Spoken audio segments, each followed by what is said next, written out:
Hello everyone, welcome to I GATE Bhilai. जैसा बच्चों आपको मालूम है कि आई गेट एक प्लेटफॉर्म प्रोवाइड करता है। आई गेट एक गेट की प्रिपरेशन कराता है जो कंप्यूटर साइंस और आईटी ब्रांच के बच्चे हैं। एक अच्छा एनवायरनमेंट प्रोवाइड करता है जिससे कि आप प्रिपरेशन करके विद इन टाइम पीरियड के अंदर में सक्सेस हो सके, एक अच्छे कॉलेज के अंदर में एडमिशन ले सकें। क्योंकि इस समय गेट कंप्यूटर साइंस के अंदर में प्लेसमेंट आप देखेंगे, जो एमटेक कर रहे हैं बच्चे उनका प्लेसमेंट बहुत ही शानदार हो रहा है, खासकर प्रोडक्ट बेस्ड कंपनीज के अंदर में। यदि आप 3 टायर के स्टूडेंट हैं और आप मिड कॉलेज के अंदर पढ़ते हैं, टॉप मोस्ट कॉलेज के अंदर में नहीं, तो एक गेट बहुत अच्छा ऑप्शन है आपके लिए।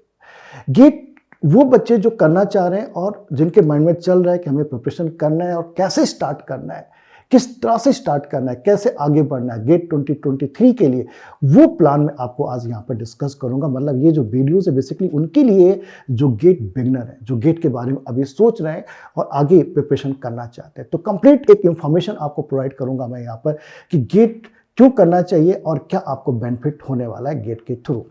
तो बच्चों, गेट भी एक आप मतलब प्रिपरेशन है जो एक आपको अच्छा एनवायरनमेंट, एक अच्छा प्लेटफॉर्म प्रोवाइड करता है एक अच्छी कंपनी में जाने के लिए। ठीक है, जैसे बहुत सारी कंपनीज आपको मालूम है कि आपका मन है in future top product based company के अंदर में जाने के लिए, तो एक टॉप मोस्ट कॉलेज चाहिए आपको, साथ में एक नॉलेज भी अच्छा होना चाहिए। तो गेट जो बिगिनर्स स्टूडेंट है, अब ये जो वीडियोज है सिर्फ कॉलेज में पढ़ने वाले स्टूडेंट के लिए नहीं है, ये वीडियो सभी के लिए जो 3rd सेमेस्टर में है या 5th सेमेस्टर में है या इन फ्यूचर ड्रॉप लेने के बारे में सोच रहे हैं या कंपनीज के अंदर में जॉब कर रहे हैं। ठीक है, वो भी इस वीडियोस को देखकर आज से के बाद या आज से वो अपनी गेट की प्रिपरेशन के लिए प्लान कर सकते हैं। तो गेट मतलब बेसिकली क्या, एक आपको क्या करना है, गेट की तैयारी करना है तो उसके लिए एक प्लान बनाना पड़ता है। जैसे सिंपल सी भाषा है कि कोई भी प्रॉब्लम आपको मतलब मिलती है, कंप्यूटर साइंस जैसे आपकी ब्रांच है, आईटी आपकी ब्रांच है, तो हर एक चीज़ आप कोडिंग से रिलेट करके देखते हैं। तो आपको भी मालूम है यार, कोडिंग करने से पहले सबसे पहले मुझे एक एल्गोरिथम प्रिपेयर करना पड़ता है। तो एल्गोरिथम प्रिपेयर करना है, उस प्रॉब्लम को आपको सॉल्व करना। गेट प्रिपरेशन आपके लिए एक प्रॉब्लम है, उसको आपको क्या करना है, सॉल्व करना, तो उसका एक एल्गोरिथम प्लान करेंगे। एल्गोरिथम बेसिकली क्या होता है? एल्गोरिथम बेसिकली एक प्लान होता है। प्लान क्या होता है? सेट ऑफ इंस्ट्रक्शन होता है, एक सेट ऑफ फाइनाइट इंस्ट्रक्शंस होता है।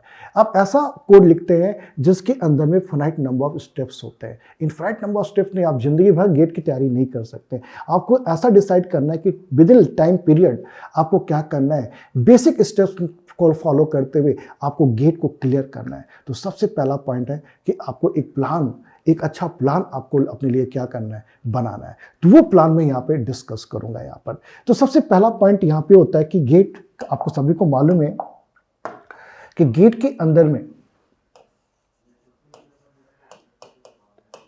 इसका फुल फॉर्म आप फाइंड आउट करेंगे तो गेट का मतलब होता है graduate aptitude test in engineering. ठीक है, यदि आप गेट बेसिकली है क्या, तो गेट बेसिकली आपको, यदि आप बीटेक कर रहे हैं या आप बी कर रहे हैं, इन फ्यूचर आप हायर स्टडी करना चाहते हैं जिसको हम बोलते हैं पोस्ट ग्रेजुएट, उसके लिए हमें गेट का एग्जाम देना पड़ता है। इसके थ्रू आप एमटेक के अंदर में एडमिशंस ले सकते हैं। ठीक है, तो सबसे पहला पॉइंट ये रखता है सर एमटेक में एडमिशन क्यों लेना, ऑलरेडी 4 साल पढ़ रहे हैं, 2 साल और पढ़ने का क्या मतलब है। ये बच्चों के दिमाग में चलता रहता है कि कितना पढ़ेंगे सर, बचपन से तो पढ़ते आ रहे हैं बच्चों। ठीक है, तो एक बात यहाँ पे मैं बोलना चाहूँगा, गेट सिर्फ एमटेक के लिए नहीं है बच्चों, जो कि आप कॉलेज के अंदर में पढ़ रहे हैं और ये जो आप अभी ग्रेजुएशन कर रहे हैं ये आपकी लाइफ के लिए काफ़ी इंपॉर्टेंट। 11-12 में आपने क्या परफॉर्म किया था, कैसे परफॉर्म किया था, वो इतना इंपॉर्टेंट नहीं है, क्योंकि अब ये आगे आपका फ्यूचर, क्योंकि ये जो पढ़ाई है इसी के थ्रू आपको जॉब मिलेगी। इन फ्यूचर जब आप मार्केट में निकलते हैं या समाज में आप निकलते हैं तो आपने कितना पढ़ा वो इंपॉर्टेंट नहीं, आप कितना कमा रहे हैं वो इंपॉर्टेंट है। देखा जाए तो सभी लोग यही पूछते हैं भाई तुम्हारा पैकेज क्या है, तुम कितने लाख का जॉब कर रहे हो।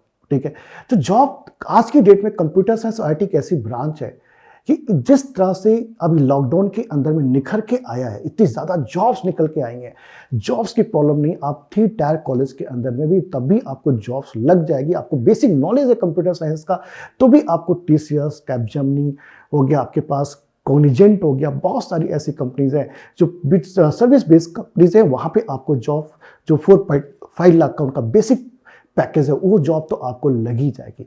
लेकिन बच्चों, जब हम लोग पढ़ते थे, आज से आप फाइंड आउट करेंगे 20 साल पहले, 21 साल पहले, तो उस समय भी इनका पैकेज इतना ही था और आज भी इतना ही पैकेज है। तो मार्केट के हिसाब से अब देखा जाए तो यार ये पैकेज आज की डेट में बहुत ही कम है। हमें इससे ज़्यादा हाई पैकेज चाहिए। तो हाई पैकेज चाहिए प्रोडक्ट बेस्ड, जो कि कंप्यूटर साइंस के अंदर में सर्विस बेस्ड कंपनीज भी हैं और प्रोडक्ट बेस्ड भी कंपनीज हैं। और प्रोडक्ट बेस्ड कंपनी में आप जाना चाहते हैं तो आपको नॉलेज प्रॉपर वे में चाहिए। तो बच्चों, सबसे पहला जो बेनिफिट मैं गेट का बताता हूँ सभी को, वो है सबसे पहला बेसिक नॉलेज। यदि आपको नॉलेज नहीं है तो इतनी बड़ी कंपनी में आपको जॉब कैसे मिलेगी? और जितनी ज़्यादा हायर पैकेज में आपको जाना, उतना ज़्यादा आपको नॉलेज होना चाहिए। आपको जो कि मैं देखता हूँ यार, बी में लोग आते हैं, मस्ती करते हैं और बी निकल जाता है, उसके बाद वो बोलते हैं सर हमने टोसी पढ़ा था, हमने कंप्यूटर ऑर्गेनाइजेशन पढ़ा था, मैंने सीडी पढ़ा था, उसका यूज़ क्या लाइफ में हमें पता ही नहीं है। तो बच्चों, गेट सबसे पहला आपको जो प्लेटफॉर्म प्रोवाइड करता है नॉलेज, एक एक्चुअल नॉलेज आपको प्रोवाइड करता है गेट। इसके थ्रू आपका जो सब्जेक्ट है, जैसे आपके पास सी है, डेटा स्ट्रक्चर है, एल्गोरिथम है, ऑपरेटिंग सिस्टम है, सीओ, कंप्यूटर नेटवर्क है, इन सबका एक फीलिंग आपको दे देता है कि ये सब्जेक्ट अपने रियल लाइफ में आप कैसे यूज करेंगे। और इससे आपका नॉलेज काफ़ी इंक्रीज हो जाता है। क्योंकि देखो आप, यदि देखो यार, पहले क्या होता था, आपको याद होगा जो लोग बीए करते थे और जो लोग एमएससी करते थे या एमए करते थे, उनके लिए ना यूनिवर्सिटीज़ में जब वो पढ़ते थे, आप पता करेंगे, फाइंड आउट करेंगे, अपने बड़े भाई बहन से बातचीत करेंगे, वो लोग गाइड से पढ़ते थे। एक पतली सी बुक आती थी और उसमें क्वेश्चन आंसर्स रहते थे और उसको रट लेते थे, जाते थे, एग्जाम लिख देते तो पास हो जाते थे। बच्चों, उस टाइप की बुक्स पढ़ के जो गाइड है, जिसको हम लोग सिंगल हिंदी में बोलते कुंजी टाइप की बुक्स है, जिसमें सिर्फ क्वेश्चन और आंसर लिखा हुआ है, उसको आप रट के जाके 80% 90% लेके उस बैकग्राउंड में आप सोचेंगे तो आपका नॉलेज यहाँ पर क्या जीरो है। एक इससे बहुत बड़ा डैमेज आपके साथ में हो रहा है। आप अभी तो हैप्पी हो रहे हैं कि यार मुझे तो 80% मिल गया, 90% मिल गया, आपने क्वेश्चन का आंसर याद किया और जाके लिख दिया, लेकिन उसका रियल लाइफ में पर्पस क्या है, उसको इम्प्लीमेंट कैसे करना, उसको यूज कैसे करना है फ्यूचर में, वो आपको पता नहीं है। आपको ये नहीं मालूम है कि जो कॉफ़ी मशीन है कैसे डिज़ाइन होती है, जो ऑटोमेटेड कॉफ़ी मशीन है। आपको ये नहीं मालूम है जो रेलवे स्टेशन पे जो मशीन रखी हुई है, जिस पे वेट हम लोग चेक करते हैं, वो ऑटोमेटेड मशीन है, वो कैसे काम करती है, ये आपको नहीं मालूम है। तो ये सब चीज़ें आप जो गाइड से पढ़ रहे हैं ना, उससे नॉलेज नहीं मिलने वाली है। आप पास तो हो जाएंगे, लेकिन वो आपको अपंग भी बना देगा। सिंपल सा एग्जाम्पल आपको देता हूँ मैं। यदि आपका डॉक्टर गाइड से पढ़ा हुआ है, सिर्फ क्वेश्चन आंसर, उसको प्रैक्टिकल नॉलेज नहीं है, तो क्या आप उससे सर्जरी कराएंगे? कभी नहीं। क्या अपने पेरेंट को ले जाके उससे दवा कराएंगे? कभी नहीं। क्योंकि आप भी फाइंड आउट करते हैं यार, ये किस कॉलेज से पढ़ा हुआ है और क्या इसका नॉलेज है डॉक्टर का, नहीं तो डैमेज कर देगा आपको। सेम बच्चों यहाँ पर भी है। इंजीनियरिंग को मजाक मत लीजिए, इंजीनियरिंग भी बहुत इंपॉर्टेंट है आपके लिए। नॉलेज काफ़ी इंपॉर्टेंट। फर्स्ट नॉलेज रहेगा तो आप पूरे वर्ल्ड में कहीं भी सर्वाइव कर जाएंगे। तो गेट एक ऐसा प्लेटफॉर्म है, यदि आपको टेक्निकल से प्यार है तो गेट तो आपको जरूर ही पढ़ना चाहिए। इससे आपको हर एक सब्जेक्ट बहुत ही क्लियर हो जाता है और प्रैक्टिकल अप्रोच पता चल जाता है कि इसको प्रैक्टिकली हम अपनी लाइफ में कैसे यूज कर सकते हैं। तो पहला इंपॉर्टेंस है यहाँ पर नॉलेज। दूसरा यहाँ पर जो बेनिफिट है गेट का, ठीक है, वो है सबसे इंपॉर्टेंट जो बेनिफिट है यहाँ पर, जो सेकेंड में बच्चों को बताता हूँ, कि कैंपस। ठीक है, कैंपस जो कि आपके कॉलेज के अंदर में, आप किसी भी कॉलेज में पढ़ते हैं या ऑफ कैंपस में आप जाते हैं, यदि आप सर्विस बेस्ड कंपनी की तरफ भी जाते हैं तो आपको एप्टीट्यूड तो करना ही रहता है। पहला राउंड एप्टीट्यूड ही होता है उस कंपनी के अंदर में, दूसरा राउंड आपका टेक्निकल होगा, देन एचआर होगा।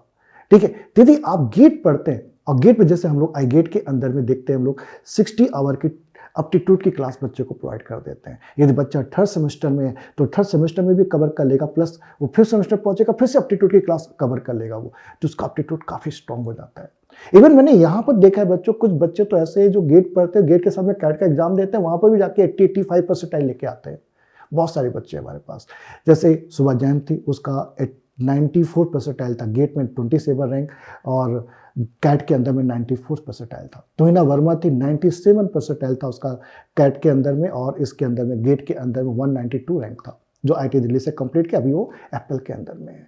तो एप्टीट्यूड आपका स्ट्रांग हो जाता है गेट पढ़ने से। दूसरा, टेक्निकल तो बहुत ही हाई लेवल का स्ट्रांग हो जाता है कि टेक्निकली यदि कोई कैसी कंपनी है जो 7 लाख 8 लाख का जॉब दे रही है तो वहाँ पे टेक्निकल पूछा ही जाता है। और टेक्निकल में आपका सी, डेटा स्ट्रक्चर, एल्गोरिथम काफ़ी इंपॉर्टेंट है, डेटाबेस काफ़ी इंपॉर्टेंट है, ऑपरेटिंग सिस्टम काफ़ी इंपॉर्टेंट है।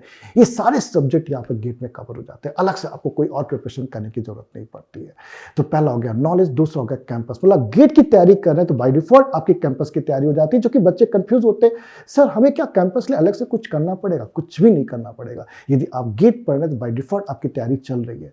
क्योंकि हम लोग यहाँ पे देखते हैं कि यहाँ पे जैसे इस साल भी मैं बताऊँ आपको कि जैसे वैद्य करके था शंकराचार्य के अंदर 99 रैंक लेके आया, 2021 की बात बता रहा हूँ आपको, 2021 की बात बता रहा हूँ। उज्ज्वल था, उसकी रैंक 75 है, आईसी अभी वो आईसी बंगलौर में पढ़ रहा है, ठीक है। इस और वैद है वो आईटी दिल्ली में पढ़ रहा है अभी। वो संस्कार था 277 रैंक बीआईटी से पढ़ा हुआ है वो, और वो आईआईटी खड़गपुर में पढ़ रहा है वो। ये सभी कॉलेज के अंदर में प्लेसमेंट लगा चुके थे, लेकिन उसके बाद भी इनका पूरा फोकस गेट था।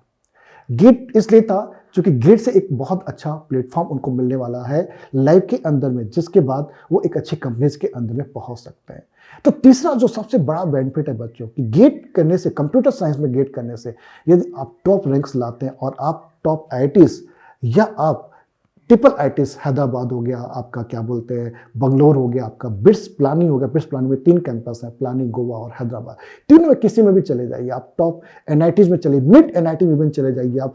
कंप्यूटर साइंस के अंदर में यदि आप एमटेक करते हैं तो आपका प्लेसमेंट मिनिमम 12 लाख, और आपको गवर्नमेंट ऑलरेडी पैसे प्रोवाइड करती है, 12,400 पर मंथ आपको प्रोवाइड करती है, तो बहुत ज़्यादा खर्चा भी नहीं है, ठीक है। और प्लस आपको एक डिग्री एमटेक की मिलती है, और साथ में वो प्लेटफॉर्म प्रोवाइड करते हैं। सर किस टाइप का प्लेटफॉर्म प्रोवाइड करते हैं, ये क्या प्लेटफॉर्म की बात कर रहे हैं आप बच्चों? ये मैं आपको बता रहा हूँ कि प्लेटफॉर्म क्या है। एक सिंपल सा एग्जाम्पल देता हूँ। आपको गाना गाना बहुत अच्छा आता है, लेकिन आप गाना अपने मोहल्ले में गाते हैं, अपने डिस्ट्रिक्ट में गाते हैं, अपने स्टेट में गाते हैं, लेकिन आपको पूरे इंडिया में क्या करना है, रिकॉग्निशन चाहिए। तो एक ऐसे आदमी का हाथ आपके ऊपर आ जाए, या तो आप एकदम सुपर डुपर हो, या तो आपको बहुत टाइम लग जाएगा सक्सेस होने के अंदर में। लेकिन मान लो आपको रातों रात शंकर महादेवन बुला ले, ठीक है, बॉम्बे से कॉल करके, बेटा आ जाओ यहाँ पर बॉम्बे के अंदर में, तो उसका बुलाना और वहाँ पे आपका जाना, आप रातों रात स्टार बन जाते हैं, बिल्कुल रातों रात स्टार बन जाते हैं। फिर लाइफ में आपको हर कोई रिकॉग्नाइज करने लगता है, हर कोई आपको जानने लगता है। वही होता है गेट एमटेक। जब आप आईआईटी, ट्रिपल आईआईटी से करते हैं तो रातों रात आप स्टार बन जाते हैं अपनी लाइफ के लिए, और एक अच्छी जॉब्स आप पा सकते हैं। जो आपका सपना है कि आपको सिस्को में जाना है, आपको टिस्को में जाना है, आपको गोल्डमैन सच के अंदर में जाना है, आपको बड़ी से बड़ी जो कंपनीज है, माइक्रोसॉफ्ट है, फेसबुक है, एप्पल है, जो भी कंपनी का, सेल्सफोर्स है, मतलब ऐसी बहुत सारी कंपनी, जैसे बच्चे हमको बताते हैं सर 150 प्लस कंपनी हमारे कॉलेज के अंदर में आती। इतनी बड़ी अपॉर्चुनिटीज ये कॉलेज आपको प्रोवाइड करते हैं यदि आप एमटेक में जाते हैं करने के लिए तो। और शानदार प्लेसमेंट मैंने अभी देखा है आई गेट के अंदर में, जो अभी 2020 के बच्चे जो एमटेक करने गए थे, सभी का प्लेसमेंट लगा, सब 15 लाख, 16 लाख, 17 लाख का जॉब्स लगा लिए, मैक्सिमम तो 40 लाख तक भी गया हुआ है। डिपेंड करता है कि आपके नॉलेज के ऊपर, आपकी किस्मत के ऊपर, लेकिन एक अच्छा प्लेटफॉर्म आपको मिल जाता है यदि आप प्रोडक्ट बेस्ड कंपनी में जाना चाहते हैं। तो गेट करने से ये आपको बेनिफिट है कि एक टॉप मोस्ट कंपनीज आप टारगेट कर रहे हैं, तो एक प्लेटफॉर्म आपको मिल जाएगा आईटीज में जाने से। प्लस क्योंकि आने वाला जो इन्वायरमेंट, इस समय जो इन्वायरमेंट चल रहा है वो टोटल है डेटा साइंस का, एआई का, मशीन लर्निंग का, ठीक है। आपको अपना नॉलेज और इंक्रीज करना है। इन कॉलेजेस के अंदर में पहुंच के आप अपने नॉलेज को काफ़ी इंक्रीज कर सकते हैं। रियल स्टडी होता क्या, जैसे हमको बच्चे बताते हैं सर हम लोग ऑपरेशन में यहाँ पे पढ़ते हैं, लेकिन थ्रेड को इम्प्लीमेंट कैसे करना है, कर्नल्स कैसे बनाने हैं, डेटाबेस में हम लोग एसक्यूएल लिखते हैं तो फील करते हैं ऐसा कुछ हो रहा होगा, हमको विजुलाइज नहीं होता कि अंदर क्या हो रहा है। लेकिन हम जब इन कॉलेज के अंदर में जाते हैं तो इन सब किसी के रिलेटेड प्रोजेक्ट वहाँ पे करते हैं, हर सब्जेक्ट के अंदर में प्रोजेक्ट करते हैं, उससे हमको रियली विजुलाइज होने लगता है कि अंदर सेमाफोर काम कैसे कर रहा है, हमें हमारा जो डेटा बेस है इंटेली कैसे, कौन सा एसक्यूएल के अंदर में कौन सी लाइन कहाँ अंदर जा रही है, प्रोसेसर पे कैसे वर्क कर रही है, या डेटाबेस के अंदर में कैसे काम कर रहा है, वो हमें विजुलाइज हो, इतना ज़्यादा नॉलेज हो जाता है। बिल्कुल मतलब एक हैप्पीनेस फील होने लगता है कि यार ये चीज़ हम मिस कर रहे थे जब हम अपने कॉलेज के पढ़ रहे थे। ये आपको नॉलेज, रियल नॉलेज वहाँ पे मिलेगा आपको गेट पढ़ने से।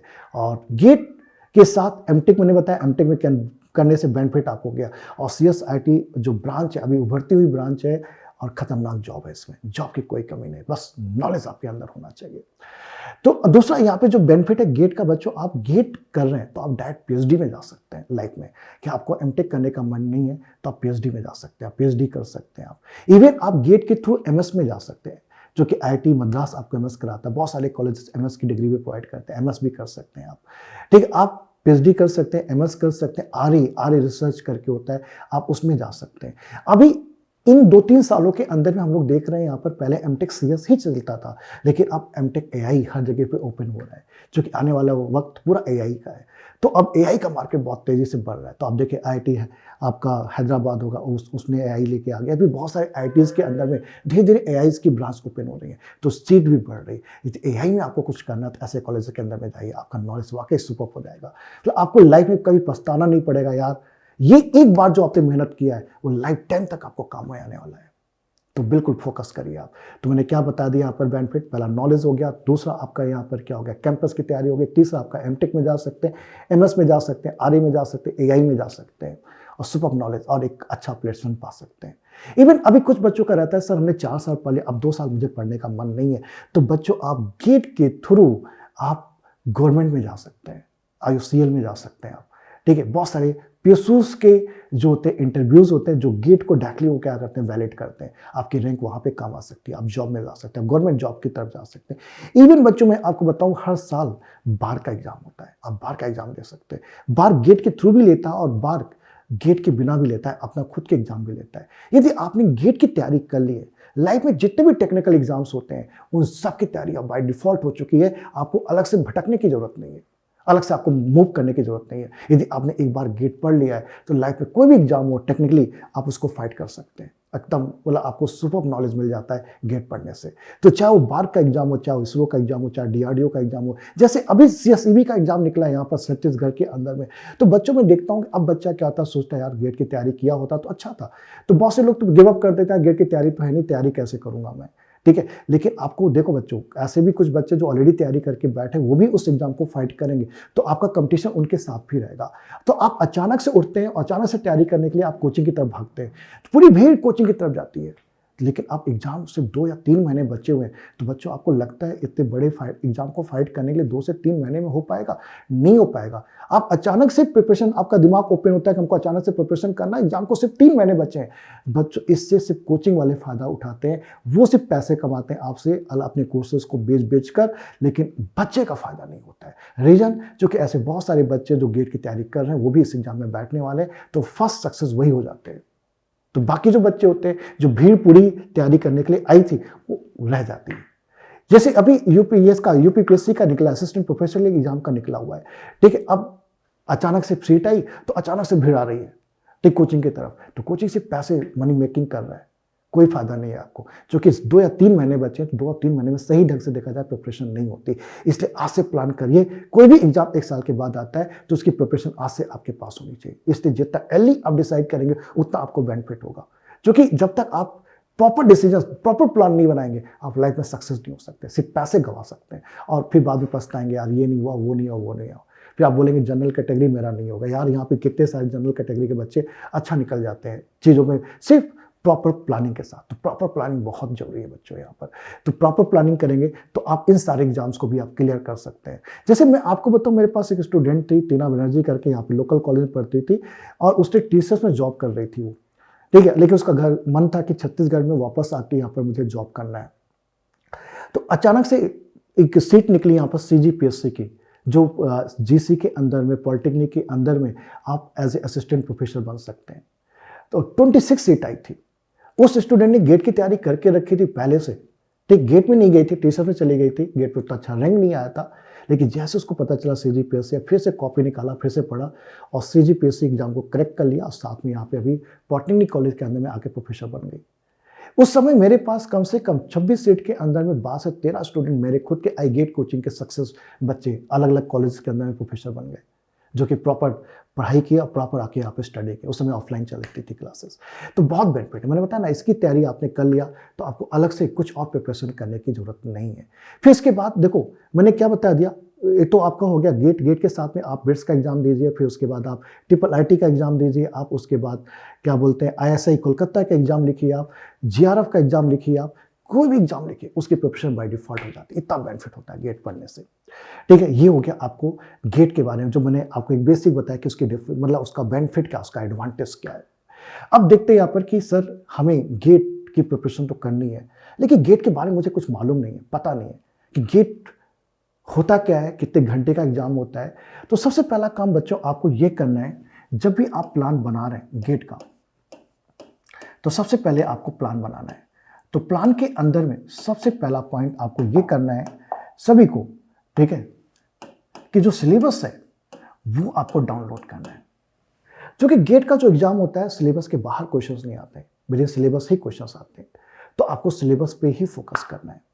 कौन कौन से सब्जेक्ट हैं गेट के अंदर में, ये जानना बहुत जरूरी है पहले। तो सबसे पहले आपको ये जानना है कि क्या सब्जेक्ट गेट के अंदर में है। सब्जेक्ट, ठीक है, सब्जेक्ट आप फाइंड आउट करेंगे तो C programming, data structure, algorithm, TOC, CD, compiler design जिसको हम लोग बोलते हैं, एंड देन आपका सीओ, ऑपरेटिंग सिस्टम, डिजिटल,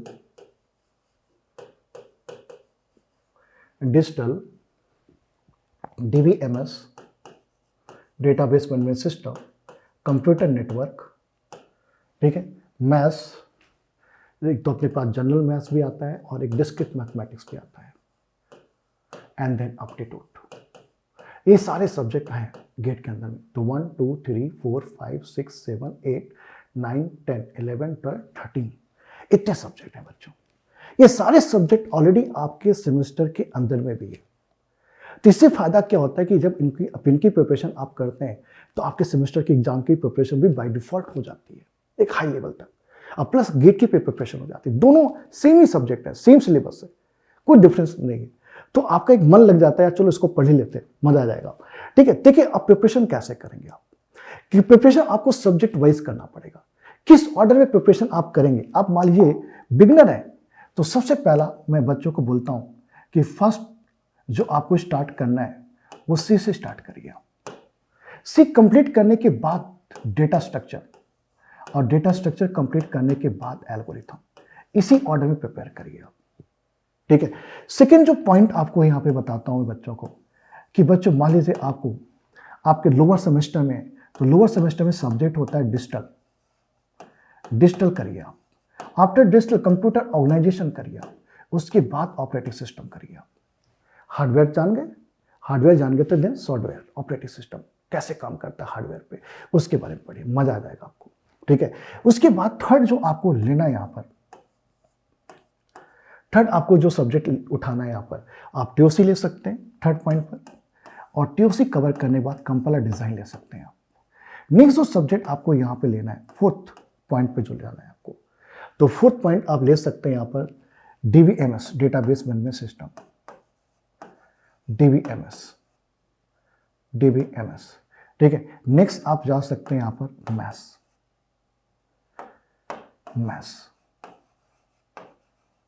ठीक है। मैथ्स के साथ फिर आप एप्टीट्यूड तो काफी इंपॉर्टेंट है, ठीक है। इतने सब्जेक्ट आपको इस तरह से आप ग्रुप बना सकते हैं। मैथ्स में दो पार्ट है अपने पास, जनरल मैथ्स और डिस्क्रीट मैथमेटिक्स।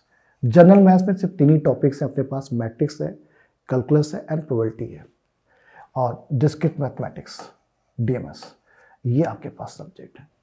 इस तरह से आपको क्या करना है, ग्रुप बना लेना है। तो ग्रुप में आप डिवाइड कर लीजिए, तो टोटल आप यहाँ पे 5 ग्रुप्स में इसको डिवाइड कर सकते हैं पूरे सब्जेक्ट को आप। तो कितने सब्जेक्ट हो गए, 1 2 3 4 5 6 7 8 9 10 11 12। एक सब्जेक्ट और छूट रहा है, वो आपका सीएन, कंप्यूटर नेटवर्क, ठीक है। तो कंप्यूटर नेटवर्क भी एक अलग सब्जेक्ट है, तो एक ग्रुप ले लीजिए आप कंप्यूटर नेटवर्क का। कंप्यूटर नेटवर्क, इतने सब्जेक्ट हैं जो आपको कवर करने हैं। बच्चों एक पॉइंट मैं ये बोलना चाहूँगा कि हम डिसाइड तो कर लेते हैं सब्जेक्ट को ख़त्म करने में, लेकिन बहुत जल्दबाजी में सब्जेक्ट को ख़त्म कर देते हैं। जो नॉलेज, एक प्रॉपर बेसिक नॉलेज हमें जो चाहिए, वो हमें यहाँ पे नहीं मिल पाता है। तो सबसे इंपॉर्टेंट है कि सब्जेक्ट को जब भी आप कवर कर रहे हैं, तो हर सब्जेक्ट, ये जो इतना बड़ा एग्जाम है यार, कोई भी एग्जाम है, आईटी जेईई का एग्जाम है, आपका गेट का एग्जाम है, इसमें वेल प्लान होना पड़ेगा और बहुत ही सिस्टमैटिक प्रिपरेशन करना पड़ेगा। यदि आप सब्जेक्ट का जो बारीकी नहीं सीख रहे हैं और जल्दी जल्दी आप पढ़ ले रहे हैं, तो तो आप प्रीवियस के क्वेश्चन जब बनाने जाओगे तो आप फ्रस्ट्रेट हो जाओगे, आप नहीं बना पाओगे। क्योंकि मैं इतने सालों से यहाँ पे पढ़ा रहा हूँ, मैं देख रहा हूँ यहाँ पर बहुत सारे बच्चे क्या करते हैं कि वो ऐसी जगह पे चले जाते हैं या ऐसी जल्दी जल्दी चीज़ों को ख़त्म कर लेते हैं, बोलते जल्दी सिलेबस खत्म हो जाएगा तो जल्दी हम क्वेश्चन बनाने लगेंगे। अरे भाई, आपका तो बेसिक खत्म हो गया, आपका बेस है ही नहीं। ठीक, आपने सिर्फ क्या किया, जल्दबाजी में चीज़ों को खत्म किया, प्रॉपर एनालिसिस नहीं किया आपने, प्रॉपर तरीके से आपने क्वेश्चन नहीं बनाए, प्रोसीजर नहीं जाना, और उसके बाद आप प्रीवियस के क्वेश्चन बनाने जाओगे, बनेगा नहीं। तो फिर आप फ्रस्ट्रेट हो जाओगे, अल्टीमेटली आप छोड़ दोगे प्रिपरेशन को। तो हर सब्जेक्ट पढ़ने का एक मिनिमम आवर्स आपको डिसाइड करना पड़ेगा। आपको ये फाइंड आउट करना पड़ेगा, सबसे अच्छा पॉइंट ये कि जो टॉपर्स हैं, गेट के जो टॉपर्स हैं, उनसे ज़रूर बातचीत करिए आप। वो आपको एक प्रॉपर गाइडेंस हो, आपके कॉलेज के अंदर में होंगे या आपके पास आपको किसी सीनियर्स का नंबर्स नहीं मिल पा रहा, आप बोलते हैं सर हमारे कॉलेज से कोई इंटरेस्टेड नहीं रहता गेट के लिए, तो आप मुझे मैसेज करिए, व्हाट्सअप करिए, हम आपको टॉपर्स के नंबर्स प्रोवाइड कर देंगे, उन टॉपर से हम बातचीत करिए, वो आपको एक सही गाइडेंस देंगे कि कितने आवर्स पढ़ने चाहिए आपको सब्जेक्ट को लेकर। जैसे सी है, सी बहुत ही बेसिक से स्टार्ट करो यार, सी तो हर जगह काम आता है, तो कम से कम 80-90 घंटे दो इसको, हर एक पॉइंट को बारीकी से सोचो। जैसे मैं आपको एग्जांपल देता हूँ, इवन आप लोग क्या करते हैं, बिट वाइज ऑपरेटर देखते हैं, बस हाँ ये बिट वाइज ऑपरेटर, लेकिन इंटरली काम कैसे करता पता ही नहीं है। बहुत से बच्चों को पता नहीं रहता इंटरली काम कैसे करता है। अभी मैं बच्चों को यहाँ पर ऑपरेटर्स पे क्वेश्चंस दो तो फंस जाते हैं, प्रिंटर स्कैनर का रिटर्न टाइप क्या होता है ये भी नहीं पता रहता लोगों को। ठीक है, कैसे इसके ऊपर भी कितने टाइप के क्वेश्चन बनेंगे ये भी नहीं मालूम रहता। तो बिल्कुल बेसिक से स्टार्ट करो, जीरो से, और हर चीज़ को ऐसा सोचो कि इसका यूज़ क्या है। ठीक है, कहाँ कहाँ इसको हम लोग यूज़ करते हैं, कितने वेराइटीज़ में इसको यूज़ कर सकते हैं, ऐसा सोच के पढ़ेंगे तो टाइम जरूर लगेगा सब्जेक्ट खत्म करने में, लेकिन खत्म करने के बाद एक फीलिंग सब्जेक्ट के अंदर में आ जाएगी। तो कम से कम 80-90 घंटे दीजिए। रिकर्सन के बारे में बारीकी से सीखिए आप, स्टैटिक को रिकर्सन में यूज़ करेंगे तो कैसे होगा, पॉइंटर रिकर्सन में डाल देंगे तो कैसे यूज़ होगा, एरे पढ़िए, पॉइंटर पढ़िए, हर एक चीज़ को बारीकी से पढ़िए। जैसे आई गेट का मैं बता सकता हूँ, आई गेट के अंदर में हम लोग बिल्कुल बेसिक से स्टार्ट करते हैं और कम से कम 90 आवर्स का मतलब with practice, question practice, previous के क्वेश्चन भी प्रैक्टिस कराते हैं हम लोग। जल्दबाजी मैं नहीं करता हूँ सब्जेक्ट को खत्म करने में। रीज़न क्या, मुझे मालूम रहता है थर्ड टायर के बच्चे स्टूडेंट हैं, उनका बेसिक बहुत ही गड़बड़ है, और जो बच्चे फेथ रखते हैं, विश्वास रखते हैं हमारे ऊपर, और जो कंटिन्यूस क्लास अटेंड करते हैं, वो हमेशा 101% सक्सेस हो जाते हैं, क्योंकि उनका सब्जेक्ट खत्म होते होते तक उनको सब्जेक्ट के अंदर में काफ़ी फीलिंग आ जाती है। सर डेटा स्ट्रक्चर है, डेटा स्ट्रक्चर में यहाँ पर टाइम कॉम्प्लेक्सिटी, स्पेस कॉम्प्लेक्सिटी, यहाँ तक मैं इसको कैलकुलेट कराता हूँ, और इसमें भी मैं आपको टाइम कॉम्प्लेक्सिटी में 15 से 16 घंटे की क्लास देता हूँ। ठीक है, आपका स्पेस कॉम्प्लेक्सिटी में 2 से 3 घंटे की क्लास देता हूँ, जिससे 20 अलग अलग वेराइटीज़ के क्वेश्चन करा के मैं बच्चों को क्या करता हूँ, जब तक उनका बेस ही नहीं बनेगा यार, तो बड़े क्वेश्चन कैसे सॉल्व कर पाएंगे, पॉसिबल ही नहीं है। अलग अलग वेराइटीज़ के, मतलब लॉग एन में कैसे टाइम कॉन्स्टेंटी आती है, अलग अलग वेराइटीज़ के यहाँ पे हम लोग सॉल्व करते हैं। इवन हम लोग यहाँ पे स्टैक की लिंक लिस्ट भी जो पढ़ाते हैं, उसमें भी हम लोग सब्जेक्टिव कोडिंग भी करवाते हैं। ठीक है, ऑब्जेक्टिव कोडिंग तो रहती है, साथ में सब्जेक्टिव कोडिंग पूरी करवाते हैं कि कैसे इंप्लीमेंट कर सकते हैं स्टैक की और लिंक लिस्ट को आप। इवन ट्री में भी हम लोग पूरा एक कोशिश करते हैं ज़्यादा कोडिंग जितना करा सके। ठीक है, उसके बाद बीएफएस डीएफएस के ऊपर भी कोडिंग कराएं, जिससे कि एक रियल फीलिंग पता चल जाए कि प्रैक्टिकली इसको कैसे अप्रोच करेंगे, और बच्चे करते हैं, मज़ा आता है उनको। तो लगभग हम लोग यहाँ पे 100 आवर्स की क्लास या उससे ज़्यादा, अभी मेरा जो वीडियो रिकॉर्डेड है 120 आवर्स की क्लास रिकॉर्डेड है, उसके अंदर में थ्योरी है, कोडिंग है और प्रैक्टिस है, प्रीवियस के क्वेश्चंस भी है, नॉन गेट क्वेश्चंस भी है, हर टॉपिक पे क्वेश्चंस मैंने कराया हुआ है। सी में तो टॉपिक वाइज क्वेश्चन नहीं सॉल्व कर पाएंगे, इसलिए आप या कर सकते हैं, ऐसा नहीं है, तो आप छोटे छोटे क्वेश्चन बनते हैं उनको आप सॉल्व कर सकते हैं। गेट के क्वेश्चन बनाने के लिए आपको पूरा सिलेबस खत्म करना पड़ेगा, तब आप जाके गेट के क्वेश्चन सीख के बनाने लगेंगे। लेकिन हाँ, टॉपिक वाइज आप सॉल्व कर सकते हैं। डीएस में आप टॉपिक वाइज गेट के भी क्वेश्चन बना सकते हैं। तो टॉपिक पढ़िए पहले, टॉपिक पढ़ने के बाद क्वेश्चन जितने भी मिले उसको बनाइए आप, और तुरंत के तुरंत, जैसे आपने स्टैक पढ़ लिया, उसका कोडिंग कर लिया, तो उस पर रिलेटेड जितने भी क्वेश्चन आपको जहाँ से मिल रहे हैं उसको बनाइए आप, प्लस आप प्रीवियस के क्वेश्चन तुरंत सॉल्व करिए आप, तब जाके आप मानिए कि आपकी प्रिपरेशन हो चुकी है। ठीक है, इसको बोलते हैं प्रिपरेशन करना। पहला क्या करना है, प्लान करना है, दूसरा प्रिपरेशन करना है, तीसरा एजुकेशन में जाना है। एजुकेशन क्या होता है हम आगे आपको बता रहे हैं। तो इस प्रिपरेशन आपने कर लिया, एल्गोरिथम भी सेम करना है आपको, उसकी पूरी थ्योरी पढ़िए, एल्गोरिथम पढ़िए, एनालिसिस करिए, टाइम कॉन्स्टेंटी सभी एल्गोरिथम का निकालिए आप, उसका एप्लीकेशन देखिए, उस एल्गोरिथम का एप्लीकेशन कहाँ कहाँ हो सकता है और उस एल्गोरिथम की कमी क्या है, उसका लिमिटेशन क्या वो भी आप देखिए, फाइंड आउट करिए, और कौन से एल्गोरिथम एग्जिस्ट कर रहे हैं उनके बारे में कंपैरिजन देखिए, सबके बीच में क्या कंपैरिजन है, कहाँ पे कौन सा एल्गोरिथम यूज हो सकता है। फिर उसके बाद जितने क्वेश्चंस आपको न्यूमेरिकल्स मिल रहे हैं उनको सॉल्व करिए, प्रीवियस के क्वेश्चन सॉल्व करिए। इतना काम आपको करना है, हर टॉपिक वाइज करना है, सब्जेक्ट को खत्म करके प्रीवियस का नहीं सॉल्व करना है। इन सब में आप टॉपिक वाइज क्वेश्चन सॉल्व कर सकते हैं। सिमिलरली सारे सब्जेक्ट के अंदर में करना है। जैसे हम लोग डिजिटल यहाँ 40 आवर्स के आसपास पढ़ाते हैं, उससे ज़्यादा ही हो जाता है, 50 आवर्स अभी ऑनलाइन में हो गया था।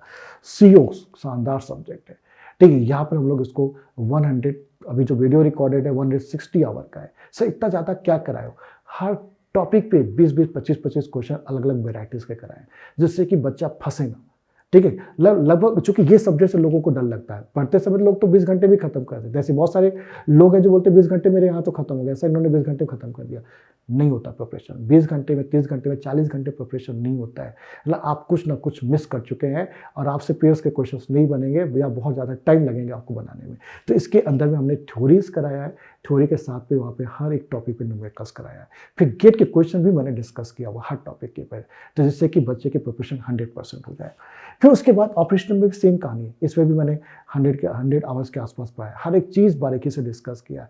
फॉक वगैरह कैसे काम करता है इंटरली, मतलब उस पर भी 10-15 क्वेश्चन मैंने कराया हुआ है अलग अलग वेराइटीज़ के, ठीक है। हर एक चीज़ पे डिस्कस किया है यहाँ पर। इसे पेजिंग कैसे काम करता है, कैसे मेमोरी के से पेजिंग में आपके रैम के अंदर में लोड होती है, कैसे टेबल के अंदर में एंट्रीज होती है, जो पेज टेबल एंट्री बनती है, वो सब बहुत ही बारीकी से डिस्कस किया हुआ है यहाँ पर।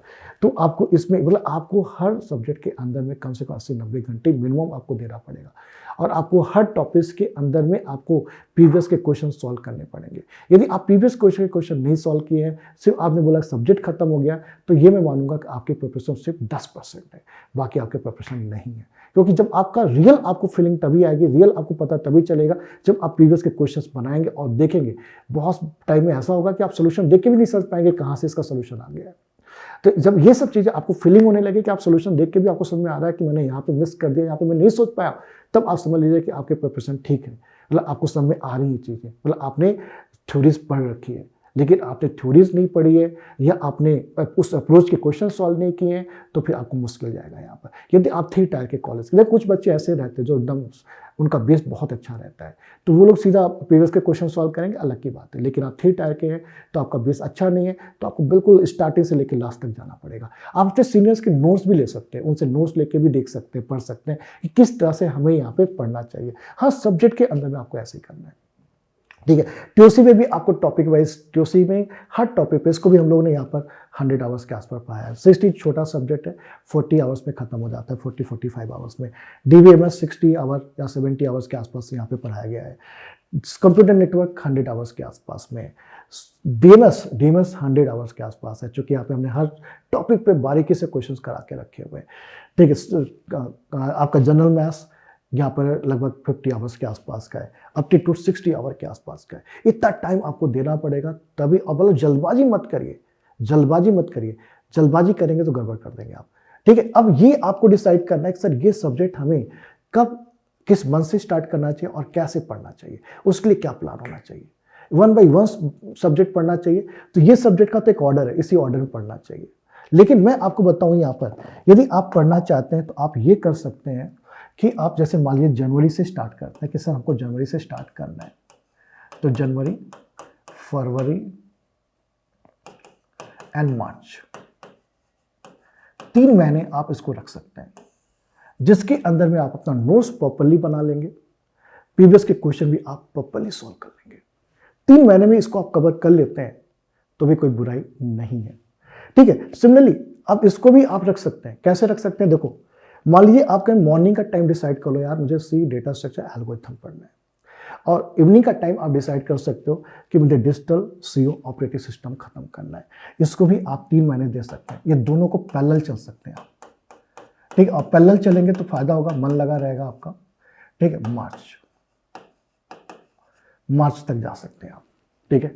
उसके बाद, ठीक है, 3 सब्जेक्ट 3 महीने मैंने लिया इसको, इन तीनों को खत्म करने के लिए। हो सकता है यहाँ पर कि यहाँ पर आपको 1 आध महीने और लग जाए, अप्रैल भी लग जाए, कोई इशू नहीं, चलो अप्रैल भी लिख लेते हैं कि अप्रैल भी लग गया आपको, 4 महीने लग गए आपको, ठीक है। तो 4 महीने में, लेकिन आप देखेंगे ना दोनों को पैरेलल पढ़ेंगे आप, ठीक है। इवनिंग का टाइम आपने डिसाइड किया इस ऑर्डर में चलना है, और मॉर्निंग का टाइम आपने डिसाइड कर लिया इस ऑर्डर में चलना है। तो 3 महीने में ये प्रिपरेशन हो गया आपका, और उसी पैरेलल में स्विमिंग का टाइम, रात का टाइम आपने लेके इसको कवर कर लिया। और ये सब्जेक्ट ऑपरेशनल और सीओ तो काफ़ी हैवी सब्जेक्ट है, और ये खत्म कर लिया तो बहुत बड़ा बर्डन आपका खत्म हो जाएगा। फिर उसके बाद ठीक है, तो ये आपका हो गया मॉर्निंग में टाइम में, और ये इवनिंग के टाइम में हो गया है आपका। ठीक है, पैरेलल लेके चल सकते हैं। सिमिलरली आप यहाँ पर ठीक है, आप आगे जाते हैं, मान लीजिए इसको चलते हैं हम लोग। आपने अप्रैल से ना लेके मैं मई से स्टार्ट करता हूँ कि मई लिया, मैंने मई लिया, जून लिया, इसको मई जून जुलाई तक जा सकते हो, कोई इशू नहीं है। ठीक है, तो जुलाई तक भी जा सकते हैं आप। सिमिलरली इसको आप मॉर्निंग के टाइम में आप ले रहे हैं 2 सब्जेक्ट को। ठीक है, तो चलो यहाँ पर हम लोग जुलाई में ले लेते हैं। मान लेते हैं कि आप थोड़ा स्लो हैं, बहुत सारे बच्चे स्लो रहते हैं, या बीच में कुछ काम आ गया, एग्जाम आ गया, तो जुलाई में गए आप। ये भी है, 3 महीने ले लिया, मई जून जुलाई। ठीक है, 1 महीने का मैंने यहाँ पे अप्रैल का छोड़ दिया है, उसको एज ए बफर की तरह काम कर रहे हैं। किसी कारण से आप लैग कर गए तो आप अप्रैल तक कवर कर लीजिए, तो उसको बफर की तरह यूज़ कर रहे हैं हम लोग। ठीक है, मान लो ये आपने मॉर्निंग में डिसाइड किया कि मॉर्निंग में करना है मुझे, तो यहाँ पे जैसे आप देखेंगे तो मैंने टीओसी और सीडी को दिया मई जून और जुलाई। ठीक है, तो इस 3 महीने के अंदर इसको कवर करने की कोशिश करेंगे, विद प्रीवियस के क्वेश्चन भी सॉल्व कर लेंगे हम लोग। ठीक है, नेक्स्ट पॉइंट यहाँ पर है कि आपके पास डीबीएमएस और सीएम, इसको भी आप 3 महीने दे दीजिए कि आप मई, ठीक है, मई जून एंड जुलाई।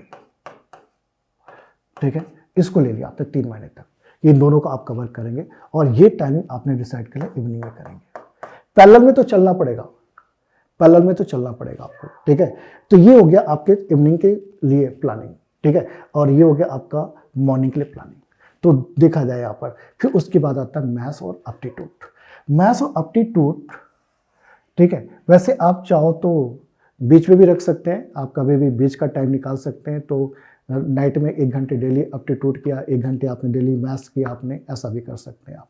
ठीक है, लेकिन यहाँ पर यदि आप हम लोग जुलाई, अगस्त, सितंबर 2 महीने रखें तो सफिशिएंट है।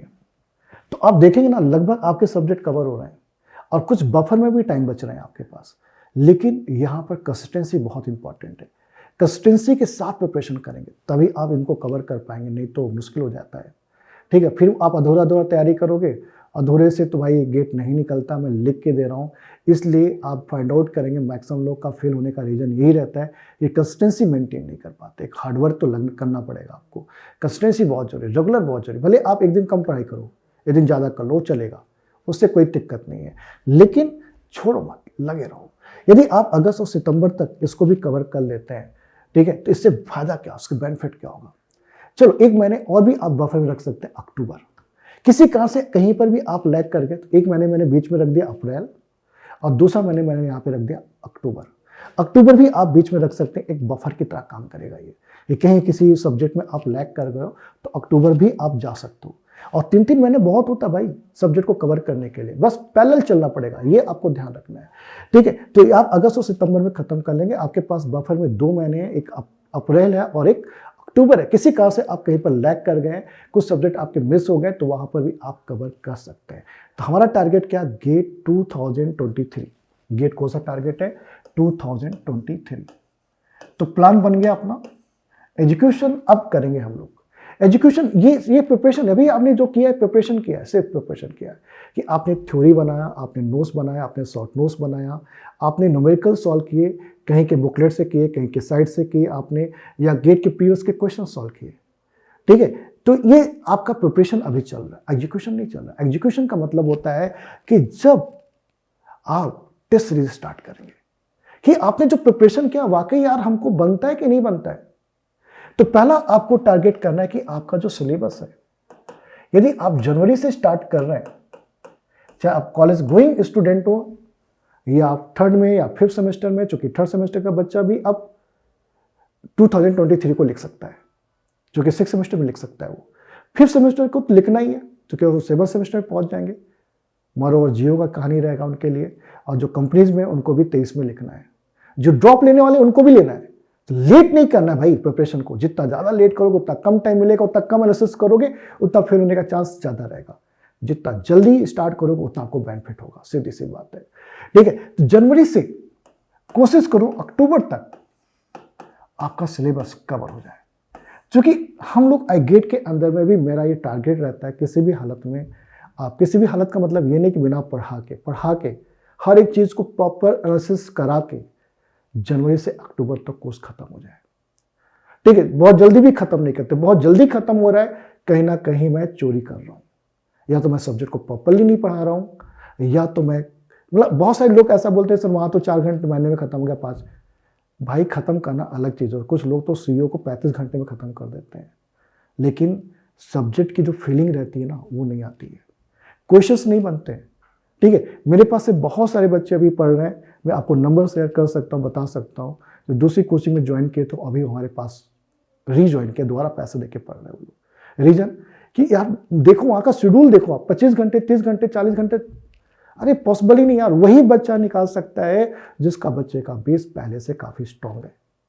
यदि बेस उसका स्ट्रांग नहीं है तो आपको प्रॉपर टाइम देना पड़ेगा, आपको 100 घंटे 100+ घंटे सब्जेक्ट में देने ही पड़ेंगे भाई।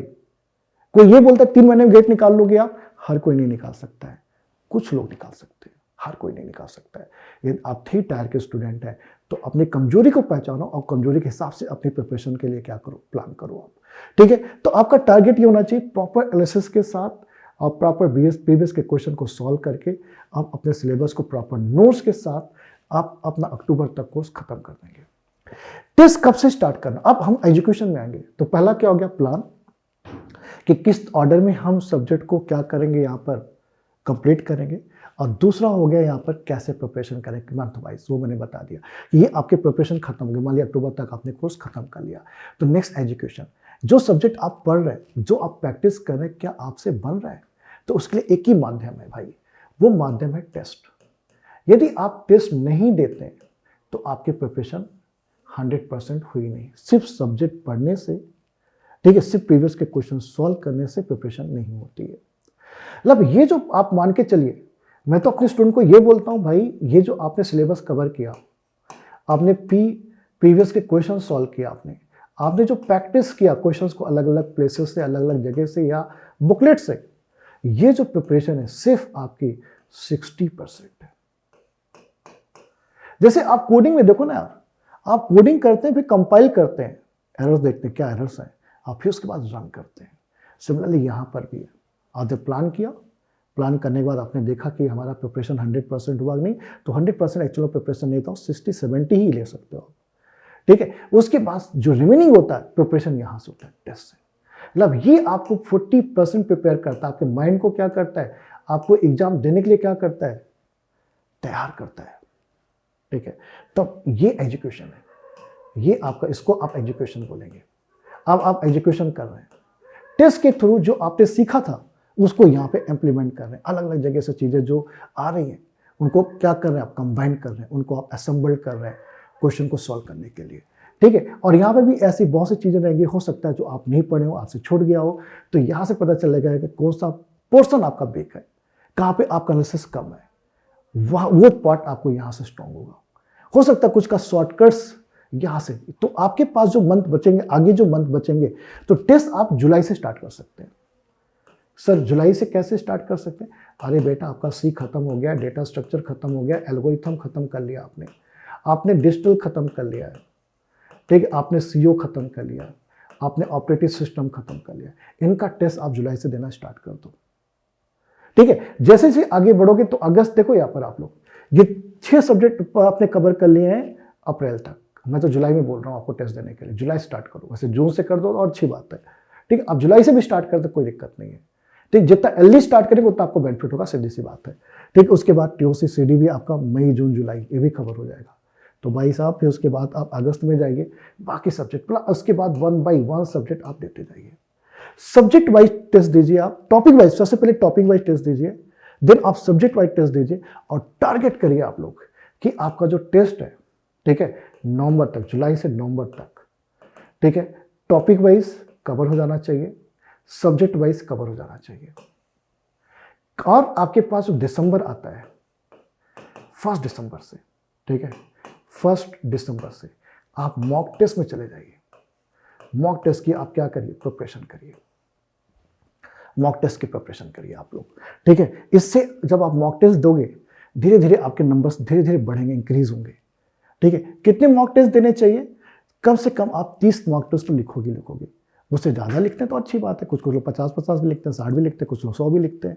वो डिपेंड करता है कि आपकी प्रिपरेशन कितनी अच्छी है और कितना आप कर सकते हैं। लेकिन एटलीस्ट मुझे लगता है कि 30 तो देना ही चाहिए, क्योंकि 10 पेपर देने में तो आपका प्रिपरेशन क्या होता है, इम्प्रूव होता है। तो लास्ट में जो 20 होता है वो आपको नंबर्स बढ़ा के देता है। तो आपके नंबर्स धीरे धीरे आपको जैसे जैसे टेस्ट देते जाओगे ना, तो आपको जैसे फीलिंग आने लगे, यार ये तो सारे क्वेश्चन रिपीटेड आ रहे हैं, मैक्सिमम कंसेप्ट हमको पता है, तो आप तुरंत समझ जाओ कि आपका गेट में होने वाला है। फिर आपको पीछे कोई रोक नहीं सकता है, आपको कोई पीछे हटा नहीं सकता है। और ये फीलिंग आने लगती है बच्चों को जब वो जैसे जैसे, क्योंकि देखो उन्होंने क्या किया, उन्होंने जब थ्योरी पढ़ी उस समय क्वेश्चन सॉल्व किया होगा, प्रीवियस के क्वेश्चन सॉल्व किया होगा, अलग अलग बुकलेट से सॉल्व किया होगा, फिर टेस्ट देना स्टार्ट किए, ठीक है। जो टेस्ट उन्होंने दिया, आप 2-3 जगह का कोचिंग का आप या कहीं का भी, ठीक है, आप टेस्ट ज्वाइन कर लो और टेस्ट दो आप। उससे जो प्रैक्टिस होगी वो आपको बहुत ही बेनिफिट करेगी, क्योंकि जो चीज़ें आपसे नहीं बनेगी ना, नहीं बनना तो कोई ख़राब बात नहीं यार, सभी से नहीं बनता है, ठीक, धीरे धीरे बनता है आप, लेकिन उससे आप सीखोगे काफ़ी, आपको टेस्ट काफ़ी कुछ सिखा देगा, आपको इम्प्रूव करा देगा कि आपको अपनी लाइफ में कैसे आगे बढ़ना है, ठीक है। तो ये एक प्रिपरेशन प्लान है आपके लिए। इससे क्या होगा कि आप फौरी तक आते आते 100% आप प्रिपेयर हो जाओगे गेट का एग्जाम देने के लिए, और हैप्पी फुल होके आप क्या करेंगे, गेट का एग्जाम लिखने के लिए आप जाएंगे यहाँ पर, ठीक है। तो इसलिए प्रिपरेशन को छोड़ना नहीं है, प्रिपरेशन को कंटिन्यू लगे रहना है। तो बच्चों अब एक पॉइंट और मैं डिस्कस कर देता हूं। मैंने पूरे प्लान्स को बता दिया कैसे आपको प्रिपरेशन करना है, लेकिन मैंने ये नहीं बताया कि यार गेट का पैटर्न क्या होता है, एग्जाम का पैटर्न क्या होता है, गेट में कितने टाइप के क्वेश्चंस आते हैं, ठीक है। तो गेट में जो क्वेश्चंस आते हैं 65 क्वेश्चंस आते हैं और 100 मार्क्स का पेपर होता है और सिंगल पेपर होता है इसमें। लेकिन टाइप ऑफ क्वेश्चंस आते हैं, टाइप ऑफ क्वेश्चन मतलब मल्टी चॉइस क्वेश्चंस रहते हैं जिसमें सिंगल ऑप्शन करेक्ट होता है, ठीक है। तो 1 मार्क्स के क्वेश्चन पर नेगेटिव मार्किंग रहती है चॉइस वाले में, तो 1 मार्क्स में रहता है 1/3 का नेगेटिव मार्किंग रहता है, और 2 मार्क्स के रहते हैं उसमें 2/3 का नेगेटिव मार्किंग रहता है। तो सिंगल चॉइस वाले क्वेश्चन आते हैं और मल्टी चॉइस के भी आते हैं, मतलब मल्टी सिलेक्ट क्वेश्चन भी आते हैं। तो पहले क्या होता था गेट में ना, सिर्फ सिंगल चॉइस वाले सही वाले क्वेश्चन आते थे, लेकिन अभी लास्ट ईयर से मल्टी चॉइस आने लगे, मल्टी सिलेक्ट क्वेश्चन आने लगे।